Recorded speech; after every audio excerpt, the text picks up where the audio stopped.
네, 저희가 오늘 이 안식일 하나님의 성전에서 여름 성경학교를 준비하기 위해서 이제 풍선들 그리고 사실 이 만국기는 그 운동회 때 많이 거는 건데 저희들이 또 어린이를 환영하기 위해서 여러 가지 또 환영하는 그런 표식들을 붙였습니다. 마음이 그 어린 시절로 돌아가십니까? 우리 아이들을 잘 환영하고 또 격려하는 또 귀한 집회 되기를 소원합니다. 어젯밤 늦게까지 모든 준비가 끝났습니다. 우리 보통 그 모든 일을 다 마친 다음에 진인사 대천명, 그래서 사람의 노력은 다 마쳤고 이제 하나님의 뜻이 이루어지기를 소원한다는 심정이 마치 성경학교를 앞두고 그런 심정입니다. 잘 준비한 이 집회가 또 은혜롭게 또 소정의 목적을 또 결과를 얻게 되기를 간절히 소원합니다.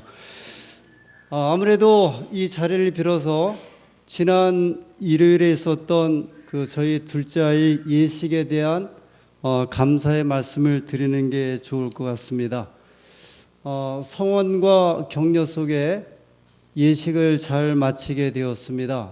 협력해 주시고 또 후위로 또 격려해 주신 교우님들에게 진심으로 감사를 드립니다. 제가 그날 저희 동료 그 목회자들의 많은 그 부러움을 샀습니다. 왜냐하면 그 제 나이에 아이 둘을 이렇게 일찍이 보낸 목회자는 한 명도 없기 때문에 그분들의 그 부러움을 좀 많이 사고 돌아오게 되었습니다. 현장에 돌아와서요, 이제 마음의 그 부담과 책임감을 느끼게 됩니다. 왜냐하면 또 저희 교회를 비롯해서 또 우리 동료들이 목회하는 그 교회들마다 이제 혼기가 된 청년들도 있고 또 그들을 위해서 준비시켜 줘야 할 또 책임이 있기 때문에 이제 마냥 기뻐할 수만은 없는 그런 현실에 또 닥쳐 있는 것은 사실입니다. 하나님께서 모든 청년들의 그 걸음과 길을 인도하시고 또 주관해 주시기를 간절히 소원합니다. 제가 그날 딸 결혼식임에도 불구하고 제 헤어스타일 때문에 많은 이야기를 들었습니다. 결혼식이 마치고 예전에 제 머리의 모습은 다 사라지고 이 본래의 모습으로 돌아왔는데요. 여러분들이 저에게 이야기하기를 그 스타일을 그대로 좀 하라고 이야기를 하셨습니다. 근데 여러분, 그게 청담동 스타일이거든요. 강남에. 저희 둘째 아이가 아주 부탁을 해서 간 곳인데 그게 제 하나의 머리를 만지는 데만 10만 원이에요. 그리고 일주일에 4번 만지면 40만 원인데 저를 어떻게 이렇게 살라고. 제가 오늘부터 이 가정 경제에 대한 말씀을 이제 드립니다. 이 가정 경제에 준해서도 제 머리 스타일에 신경 쓰는 것은 제 내면을 살피지 못하고 이 외모를 살피는 일이기 때문에 더욱이 안 될 거라고 생각이 됩니다. 제가 오늘부터 5안식일에 걸쳐서 이 가정 경제에 대한 말씀을 드리도록 하겠습니다. 저는 이 가정 경제에 대한 말씀을 대단히 중요하게 생각하는 사람입니다. 이 재정적인 문제인데요. 저는 이 주제를 특별히 교우님들 그리고 우리 살아오는 젊은 학생들, 청년들이 일찍부터 이 주제에 대해서 깊이 생각하시고 또 삶에 또 인생에 아주 중요한 하나의 기별로 생각하시면 좋겠습니다. 제 기별이 중요한 것이 아니고요. 저를 통해서 주어지는 그 집계하는 이 기별들이 우리 모든 교우님들의 그 가정 경제에 또 가정에 아주 중요한 어떤 그 포인트가 되고 또 이 중요한 어떤 그 기별이 되는 이런 말씀 되기를 소원해서 그렇습니다. 오늘 저는 첫 번째 시간으로 떼어놓음이라는 제목을 가지고 말씀을 나누고자 합니다. 떼어놓다.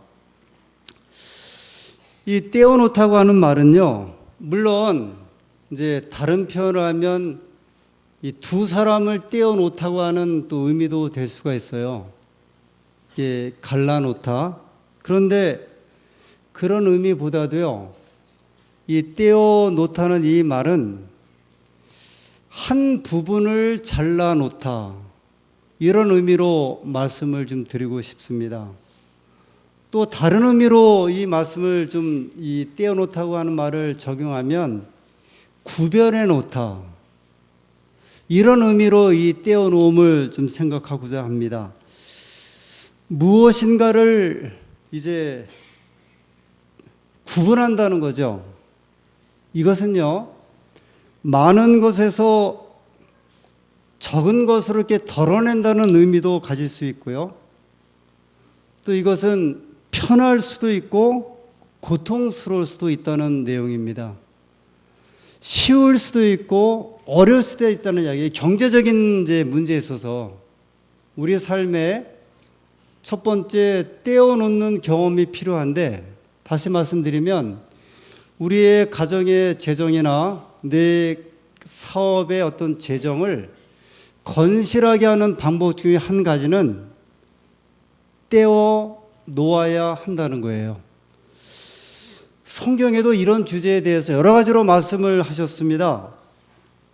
먼저 창세기 2장 1절에 있는 말씀입니다. 창세기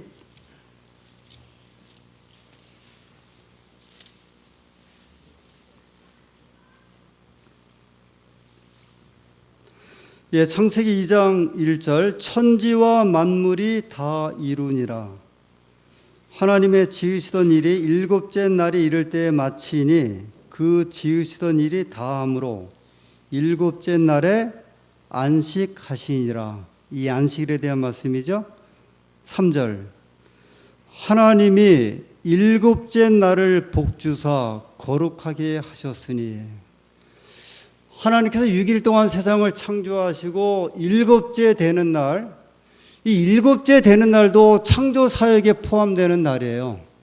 6일만으로 끝나는 것이 아니고요, 엄밀한 의미에서는 이 안식일도 안식일이라고 하는 이 창조 사역에 포함되는데, 하나님께서 3절에 보면요, 일곱째 날을 복주사 거룩하게 했다, 이렇게 말씀을 했습니다.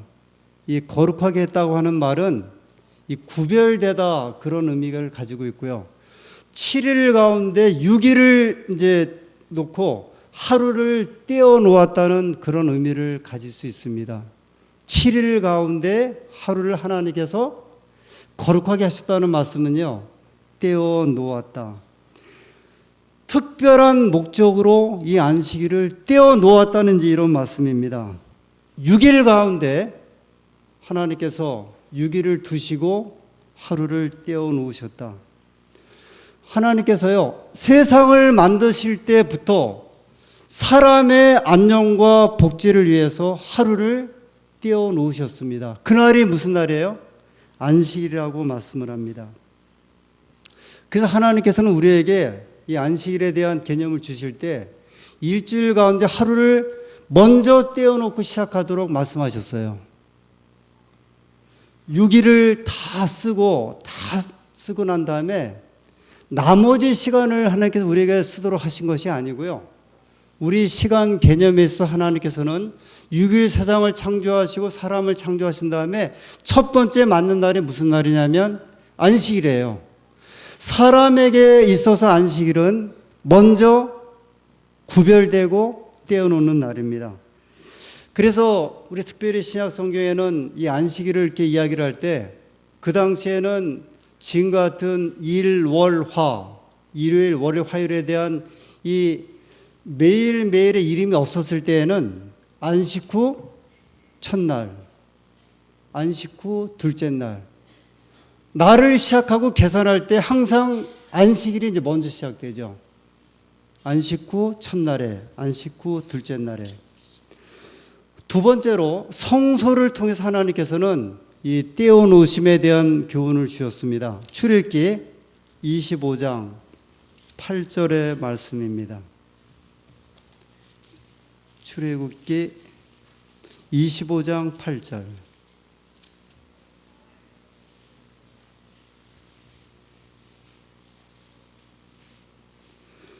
예, 성소를 건축하라 하실 때 주셨던 첫 말씀입니다. 25장 8절. 내가 그들 중에 거할 성소를 그들을 시켜 나를 위하여 짓되. 이 성소를 짓게 하신 하나님 말씀이죠. 근데 여기 내가 그들 중에 거할 성소를 나를 위하여 짓되 하실 때 이 성소는 히브리 말로 카도시라고 하는 말을 사용합니다. 이 카도시라고 하는 말은요, 말 그대로 거룩한 장소라는 의미를 가지고 있는데요. 이 성소란 말 자체가 히브리 말로 카도시 할 때 이 말은 따로 떼어놓다, 별도로 구별하다, 이런 의미를 이제 가지고 있어요. 성소란 것 자체도요, 우리가 가지고 있는 모든 공간 가운데 하나님께서 따로 떼어 놓으신 장소예요. 거룩한 장소죠. 안식일도 역시 거룩하다 말씀하셨거든요. 구별해 놓으셨어요. 이 성소도 별도로 구별해 놓은 의미를 가지고 있습니다. 그러므로 성소는 사람이 하나님을 만나게 하여 하나님께서 따로 떼어 놓은 장소입니다.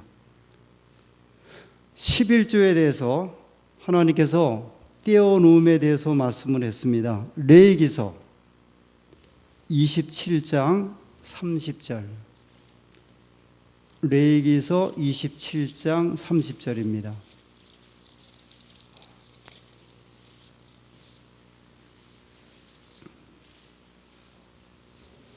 네, 구약 성경 191페이지 레위기서 27장 30절. 땅의 10분 1, 곧 땅의 곡식이나 나무의 과실이나 그 10분 1은 여호와의 것이니 여호와께 성물이라. 그렇게 말씀하셨습니다. 땅이나 곡식이나 나무의 과실이나 그 10분의 1은 여호와의 것이니, 여기 10분의 1을 10 중에 하나, 이 말은요 10가지 가운데 한 가지를 떼어 놓으셨다는 말이에요. 이 구분하라, 그런 말씀이죠. 하나님께서 따로 떼어 놓으라고 말씀을 하셨습니다. 제가 이제 그 11조에 관한 기별을 우리가 이제 통해서 은혜 받을 때 종종 이제 드리는 질문인데, 11조가 지출입니까? 수입입니까? 11조가 지출이에요? 수입이에요? 뭐 같아요? 우리 생각에는 이게 지출이잖아요. 11조는 수입이에요. 아니, 내가 돈을 지출하는데 어떻게 그게 수입이 될 수 있을까? 수입이 없으면 지출이 돼야 안 돼요? 안 돼요.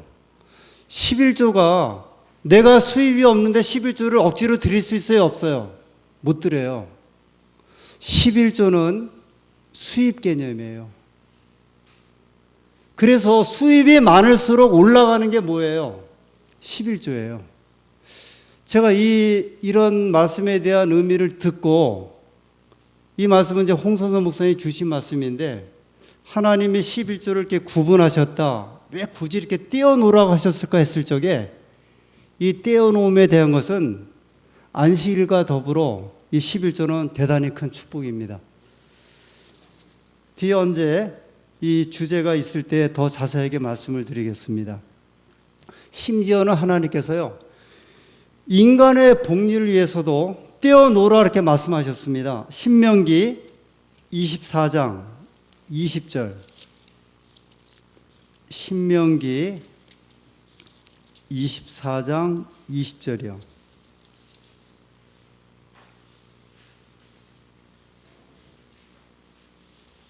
잠깐요. 제가 레위기서에 신명기 죄송합니다. 신명기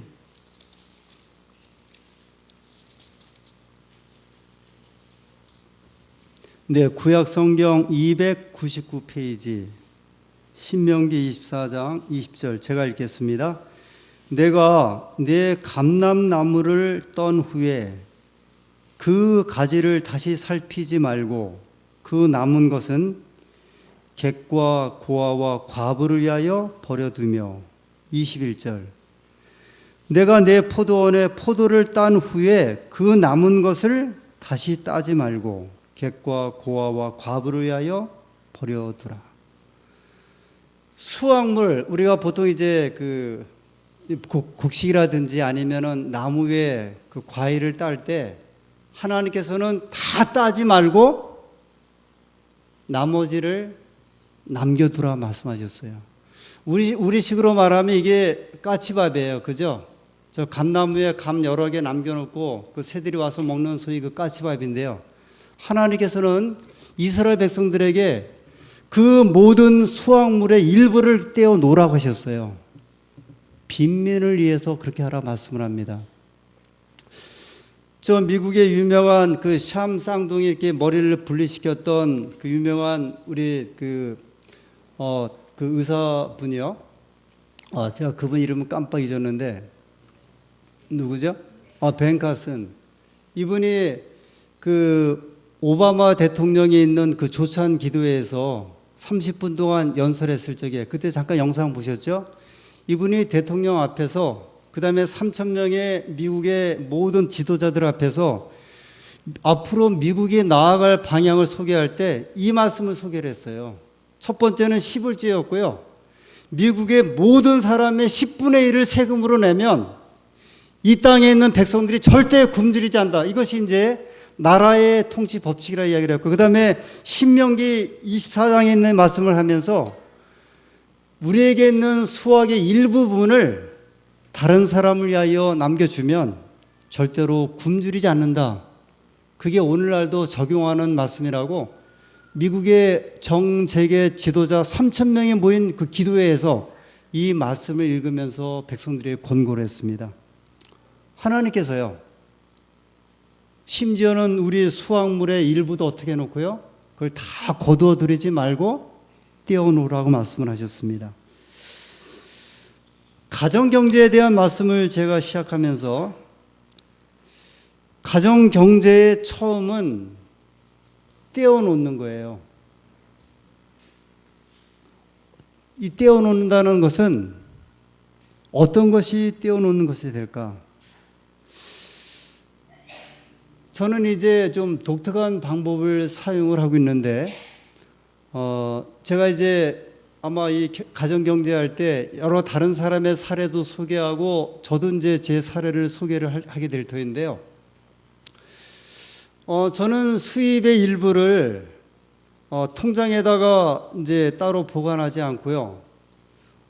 제 수입은 저희 집사람이 이제 관리를 하고 있고, 저는 혹시 저에게 이 주어지는 수입이 있으면 그 수입의 일부를 갖다가 꺼내 갖고 책장 뒤에다가 이렇게 던져버려요.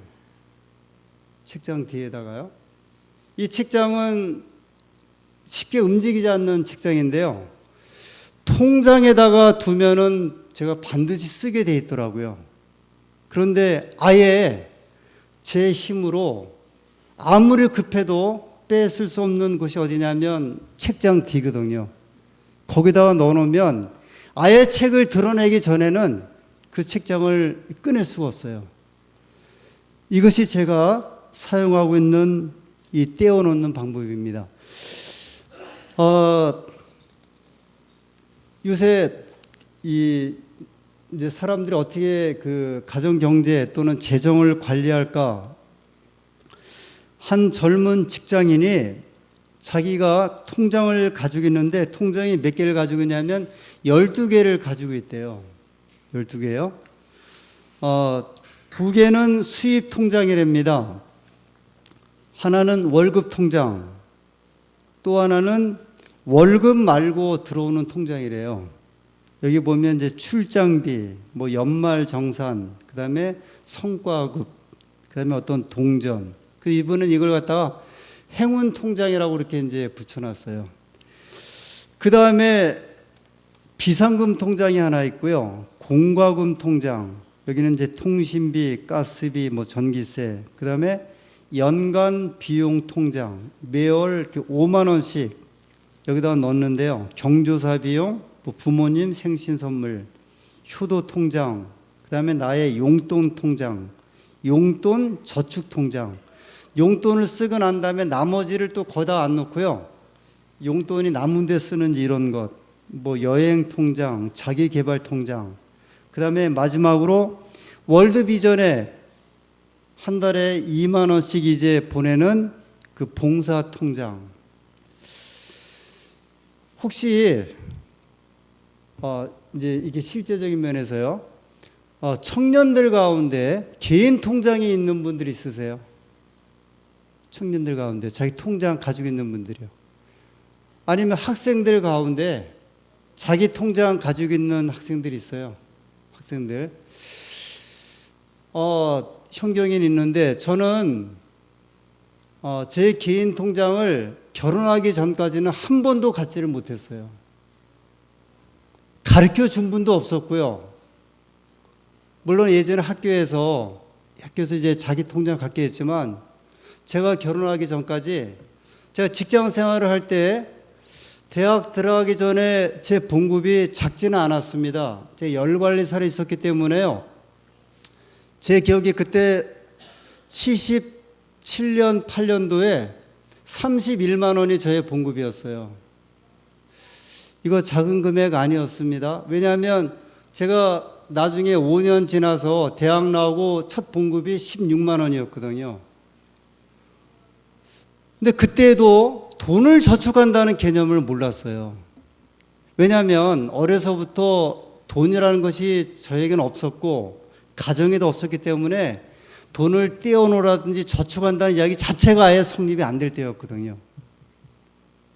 나중에 결혼하고 나서 비로소 이제 봉급을 받아야 그때는 이제 그 계좌를 이체를 하기 때문에 그제서야 비로소 이제 통장에 대한 생각을 갖게 되었습니다. 이런 이야기예요. 이제 실제적인 이야기인데, 제가 지난 6월 14일 날 청년들과 함께 10여 명이 그 광릉내 수목원에서 있는 그 유명한 우리나라의 강사 한 분을 초청해 갖고 하는 이 경제 세미나에 갔거든요. 이분이 이제 그 세미나를 하는데 그날 참석했던 청년들이나 자모가 굉장히 좋아했습니다. 그래서 저에게 부탁하기를 목사님 교회에서도 한번 이 세미나를 했으면 좋겠습니다 그러더라고요.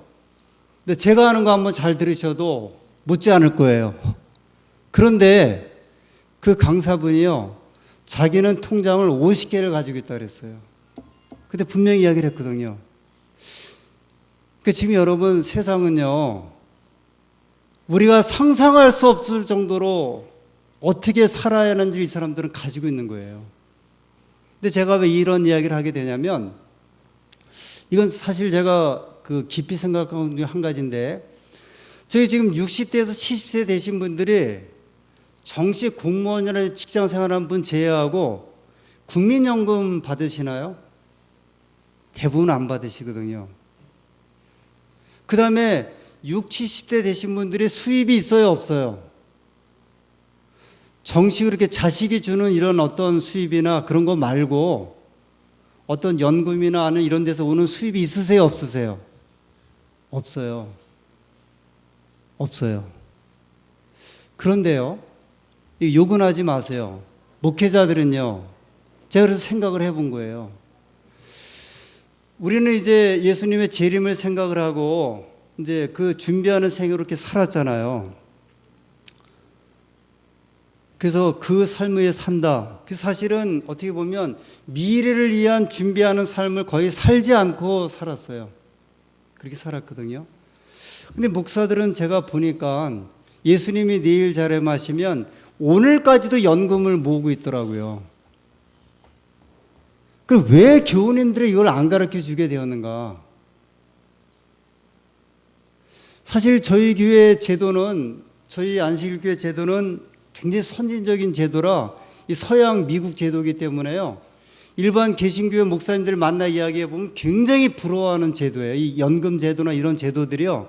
우리 교단이 가지고 있는 제도는, 이런 말씀 드려서 죄송한데 지금 한국 교회 목사들 가운데 30% 정도는 그냥 생애를 살만하고 70%는 살기 굉장히 어려워요.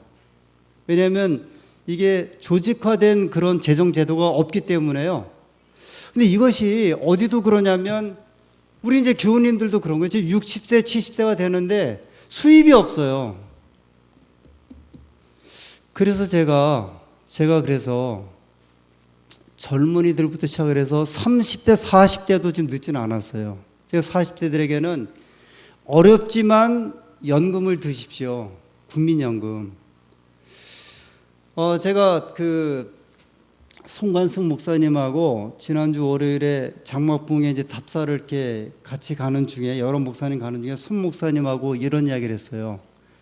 야, 우리 목사들이 크게 실수한 게 하나 있다. 이 송관승 목사 아버지도 손한근 장로님, 여행업 하시는 분이죠. 근데 손 목사님 이야기 들어보니 자기 아버지도 아무것도 준비를 안 했다고 그러시더라고요. 자기 아버지도 아무것도 준비 안 하고 살아오신 분이래요. 그래서 내가, 그래서 교우님들에게 연금을 들게 해야 된다, 연금을. 근데 이제 이런 이야기를 하더라고요. 연금을 들고 싶어도 연금 들 돈이 없다는 거예요. 그래도 떼어 놓으시라는 거예요, 그래도. 이 실제적인 문제는 이제 제가 다음 안식일에 말씀을 드릴게요. 아니, 왜 목사가 재정에 어떻게 경제에 관한 문제를 좀 이렇게 이야기를 할까? 이거 굉장히 중요하거든요. 왜냐하면 삶은 경제예요. 그렇지 않습니까? 아무리 두 사람이 알콩달콩하고 연애를 하고 아주 사랑에 의해서 맺어지지만 신혼여행 갔다서 그 다음날 눈 뜨면은 뭐가 그 가정을 좌우해요? 이게 경제거든요. 근데 이것을 우리가 좀 구체화시키는 작업들이 필요한데, 그래서 제가 이제 이 주제 안에서 계속 이제 말씀을 드릴 수밖에 없는 겁니다. 제가 여기 12개 통장을 가지고 운영하는 이 사람이 돈을 많이 버는 사람일까요? 적게 버는 사람일까요? 평범한 직장인이에요. 만약에 이 사람이 돈을 정말 많이 버는 사람 같으면 이렇게 안 해도 돼요. 그렇죠?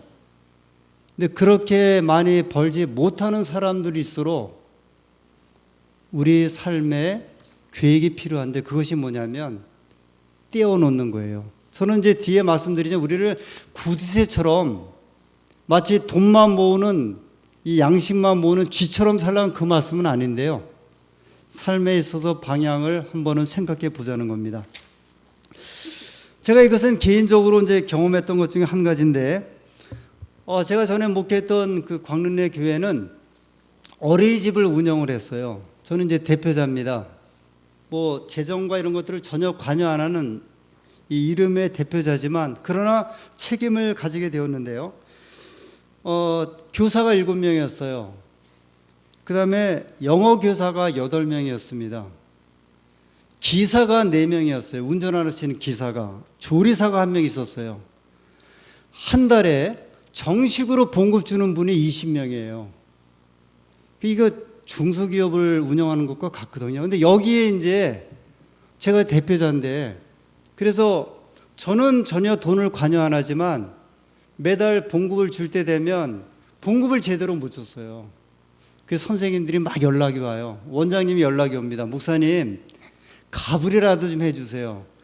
아니, 저는 돈을 전혀 관리를 못 하는데 이 월말만 되면 계속 저한테 이제, 제가 경영하는 사람도 아니고 어린이집을 해봤던 사람도 아닌데, 이게 정말 쉽지 않더라고요. 그래서 제가 원장님하고 의논을 했어요. 원장님, 제 통장을 하나 따로 만듭시다. 원래 목회자는 교회 통장을 만들지 않게 돼 있어요.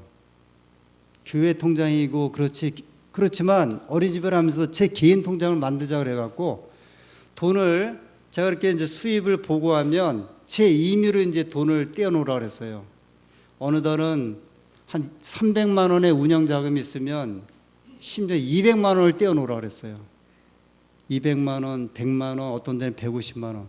근데 재밌는 것은요, 이 돈을 안 떼놓으면 그 돈이 그대로 있으면 있는 것 같은데 그대로 안 있더라고요. 그 경험해 보시죠. 이 정말 경제라는 게 정말 이상한 것이요. 돈이라는 것이요. 떼어놓으면 내가 모아놓은 500, 600, 700이 모아지는데요. 그걸 안 떼어놓으면 그 통장에 안 남아있어요. 원 통장에 안 남아있고 다 없어져, 이상하게. 그렇게 해갖고 돈을 모았어요, 한 해. 그땐 돈이 한 1,000여만 원 모아지더라고요.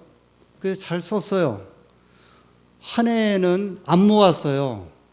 모을 돈이 안 보여. 안 모았더니요, 1년 내내 이제 고생하는 거예요, 1년 내내. 그래서 다시 2010년도에 돈만 보이면은 모아놓으라 했어요.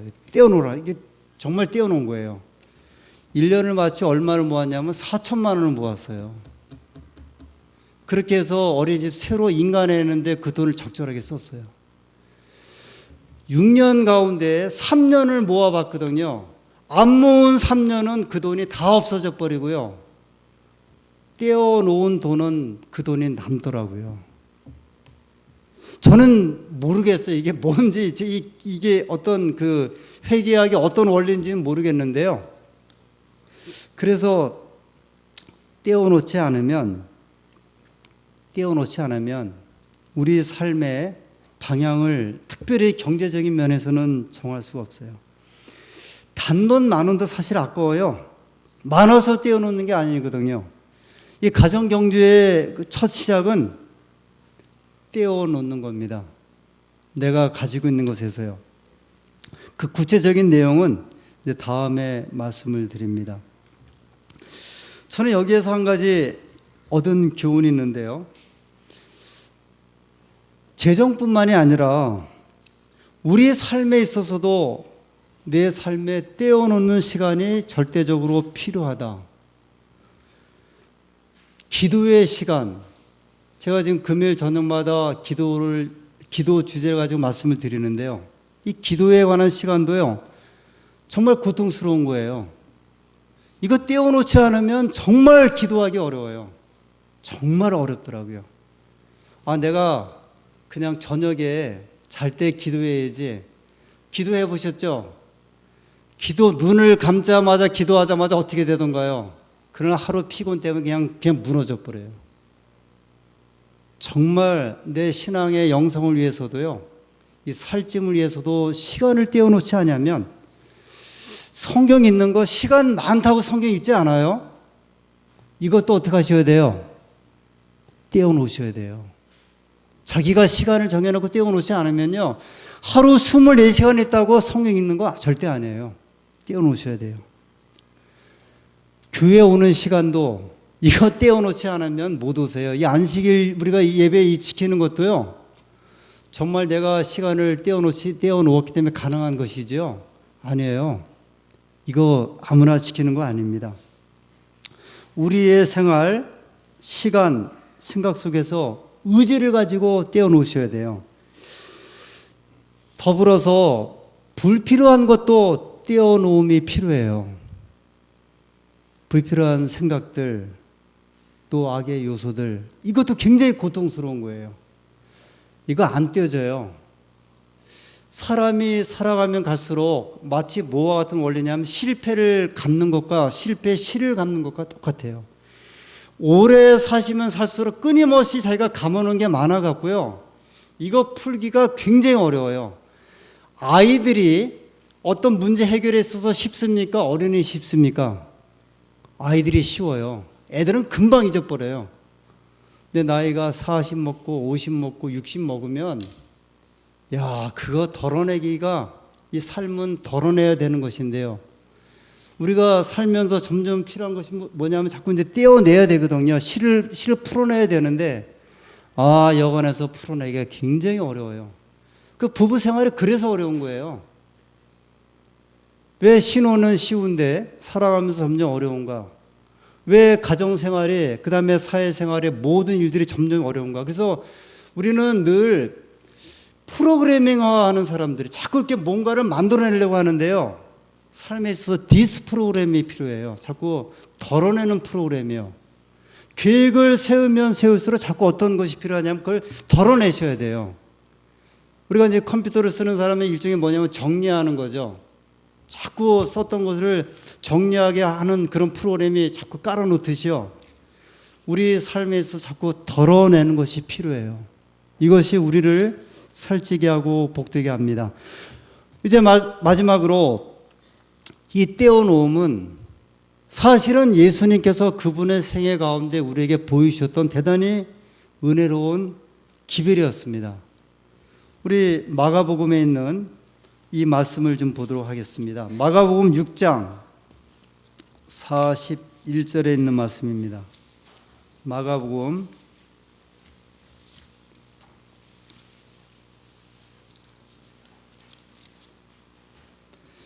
5,000명을 먹으실 때 보리떡 5개로 5,000명을 먹으실 때 기사입니다. 6장 41절.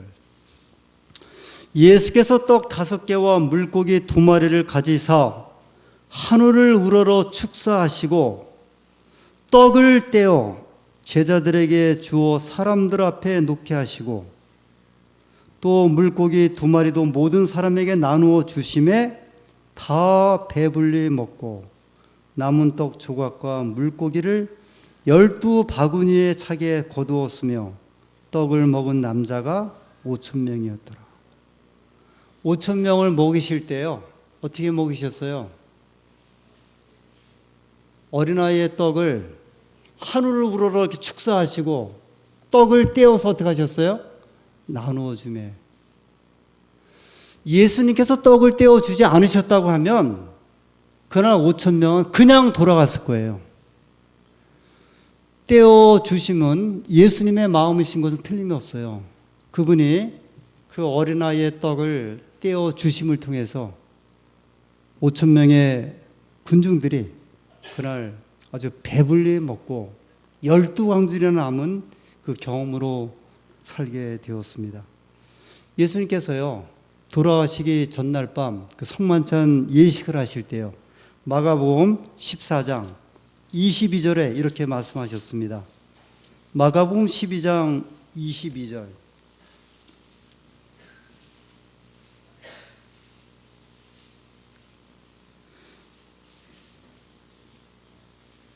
마가복음 14장 22절입니다.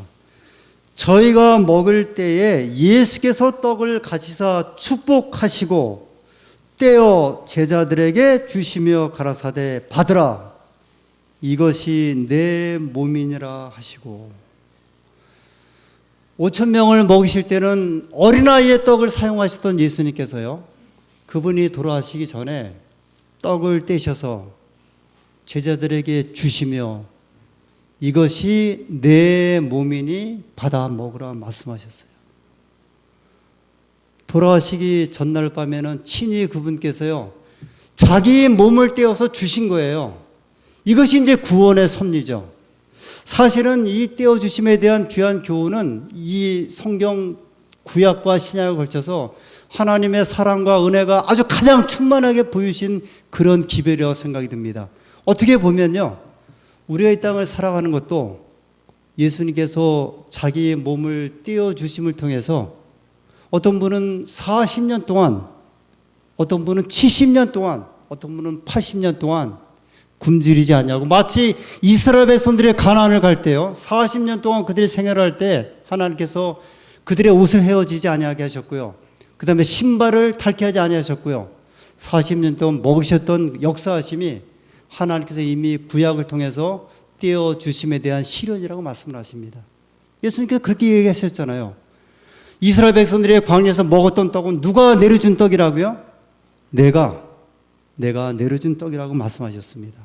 오늘 하나님의 은혜와 사랑이 우리 모든 교우님들에게 풍성히 임하시게 되기를 간절히 소원하고, 우리의 가정과 우리의 사업과 우리의 재정과 우리의 교회와 우리의 삶이 하나님의 떼어주심의 은혜가 우리 실제적인 생활에서, 이 가정 경제에서 우리가 하는 이 일을 통해서 축복하시고 우리의 삶을 풍요하게 하시고 우리 가정을 풍요하게 하시는 은혜와 축복 되기를 간절히 소원합니다.